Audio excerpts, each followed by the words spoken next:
بسم اللہ الرحمن الرحیم۔ السلام علیکم۔ میں ہوں محمد تحسین عباسی اور آپ دیکھ رہے ہیں میرا YouTube channel Pakistan time news. ناظرین، آج کل ہمارے ملک میں جو اس وقت ایشو ہے وہ ہے انتخابات کا، اور انتخابات کے حوالے سے جو مختلف خبریں آ رہی ہیں اور جس قسم کی قیاس آرائیاں کی جا رہی ہیں، اس حوالے سے آج ہم اس پر ڈسکس کریں گے۔ تو سب سے پہلے تو میں آپ کو بتاتا چلوں کہ chief of the army staff Syed Asim Munir صاحب جو ہیں وہ امریکہ کے دورے پر ہیں، اور امریکہ کے دورے کے بعد ہی صحیح صورتحال سامنے آ سکے گی کہ آیا ملک میں انتخابات ہوں گے بھی یا نہیں۔ اس لیے کہ پاکستان جب سے وجود میں آیا ہے تو ہماری ملک اور ہماری قوم کی مستقبل کے فیصلے ہمیشہ واشنگٹن میں ہوتے رہے ہیں، اور میں سمجھتا ہوں کہ تاریخ اگر اٹھا کے دیکھیں تو تمام انتخابات جب بھی انتخابات ہوئے ہیں اور جب بھی حکومتیں قائم ہوئی ہیں، اس میں امریکہ کا بڑا اہم کردار رہا ہے۔ تو عاصم منیر صاحب بھی امریکہ گئے ہیں اور وہ ان کی مجبوری تھی کہ ان کو جانا تھا۔ نومبر میں ان کا یہ دورہ تھا، نومبر کے آخر میں، لیکن وہ اب گئے ہیں دسمبر میں۔ تو اب ان کے آنے کے بعد صحیح صورتحال واضح ہو سکے گی کہ انتخابات ملک میں ہوں گے یا نہیں، کیونکہ ابھی تو محض قیاس آرائیاں کی جا رہی ہیں۔ لیکن اس کے علاوہ جو ایک نئی صورتحال سامنے آئی ہے وہ یہ ہے کہ ہماری جو اسٹیبلشمنٹ کے جو لوگ ہیں، جو کل پرزے ہیں، انہیں بھی کچھ ان کے حوالے سے بھی کچھ اطلاعات یہ ہیں کہ ان لوگوں نے جن لوگوں پر تکیہ کیا تھا، مقصد مسلم لیگ نون اور استحکام پاکستان جو پارٹی بنائی گئی ہے، اس پر تکیہ کیا گیا تھا کہ وہ جو ملک کی مختلف صوبوں میں خاص طور پر تحریک انصاف کا مقابلہ کریں گے، اور مقابلہ کرنے کے بعد حکومت کی تشکیل عمل میں آ سکے گی، اپنے اتحادیوں کے ساتھ وہ مل کر حکومت بنا سکیں گے۔ لیکن ان کے انتخابی جلسے اور ان کی مایوس کن کارکردگی نے بھی اسٹیبلشمنٹ کے کل پرزوں کو خاصا مایوس کیا ہے، اور جو گزشتہ 2-3 روز سے جو جلسے ہوئے ہیں دونوں جماعتوں کے، اس جماعتوں کے جلسوں کے بعد تو یہ دیکھ کر ایسا محسوس ہوتا ہے کہ یہ جو جماعتیں ہیں یہ اس تیزی سے آگے نہیں بڑھ سکے گی جتنی توقع کی جا رہی تھی۔ یہ ان جماعتوں کا مقابلہ نہیں کر سکے گی، اس جماعت کا مقابلہ نہیں کر سکے گی جس کو کوشش کی جا رہی ہے کہ کھڈے لائن لگایا جائے۔ تو اس وقت اس حوالے سے بھی مایوسی ہے۔ پھر ابھی تک chief of the army staff کا بھی ابھی دورہ جو ہے وہ شروع ہوا ہے امریکہ کا، تو ابھی تمام جو صورتحال ہے وہ اس وقت ایز اٹ از ہیں، اور تمام سیاسی جماعتیں جو ہیں وہ بھی خاموش تماشائی بنی ہوئی ہیں، خاص طور پر بڑی جماعتیں۔ محض بلاول بھٹو زرداری مختلف جلسوں سے جلوسوں سے خطاب کر رہے ہیں، اور ایک متحدہ قومی موومنٹ بہادرآباد ہے جس کی ایکٹیویٹیز نظر آ رہی ہیں، سیاسی ایکٹیویٹیز۔ بلاول بھٹو زرداری صاحب اور آصف علی زرداری صاحب کی دونوں کی اس وقت سیاست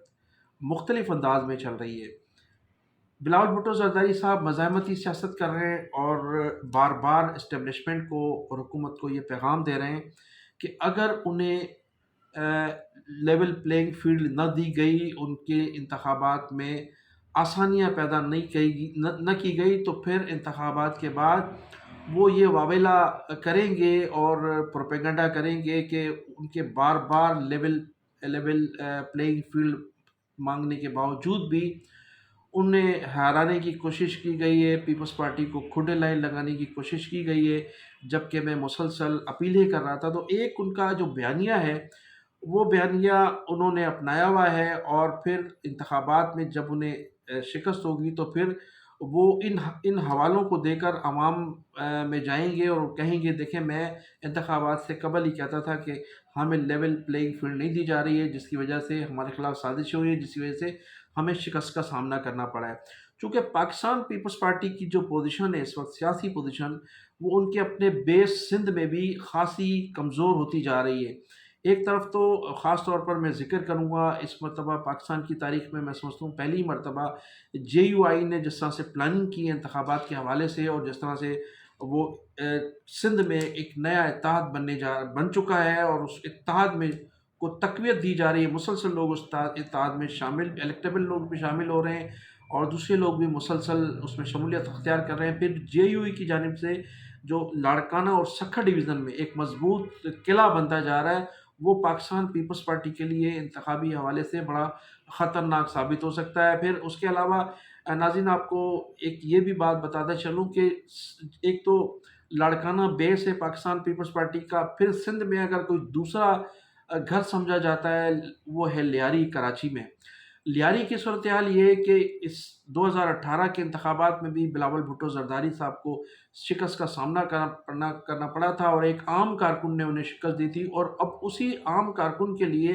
تمام سیاسی جماعتیں متفق ہو گئی ہیں۔ یعنی شکور شاہ کا میں ذکر کر رہا ہوں، سابق رکن قومی اسمبلی جنہوں نے بلاول بھٹو زرداری کو شکست دی تھی۔ تمام سیاسی جماعتیں، اس میں متحدہ قومی موومنٹ بہادرآباد بھی شامل ہے، اس میں جے یو آئی بھی شامل ہے، اس میں مسلم لیگ نون بھی شامل ہے۔ تمام سیاسی جماعتیں مل کر اس شکور شاہ کو بلاول بھٹو زرداری کے مقابلے میں انتخابات میں ان کا امیدوار ہوگا۔ اور ماضی کے حوالے سے آپ کو بتاتا چلوں، جب 2018 کے انتخابات میں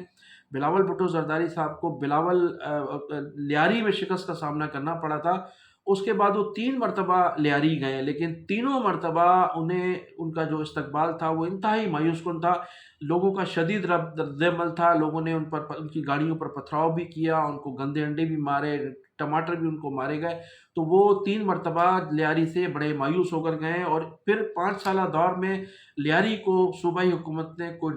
ڈیلیور بھی نہیں کیا، جس کی وجہ سے لیاری کے لوگ اس وقت بھی خاصے ان سے نالاں ہیں۔ اور یہی وجہ ہے کہ متحدہ قومی موومنٹ بہادرآباد نے وہ انٹری دی ہے، وہاں ان کی کارنر میٹنگز بھی ہو رہی ہے، پہلی مرتبہ ایسا ہونے جا رہا ہے۔ اس کے علاوہ کہا یہ جاتا ہے کہ عزیر بلوچ کو بھی انتخابات سے قبل میدان میں لایا جائے گا۔ تو پاکستان پیپلز پارٹی کے لیے ایک تو یہ مشکلات ہے۔ پھر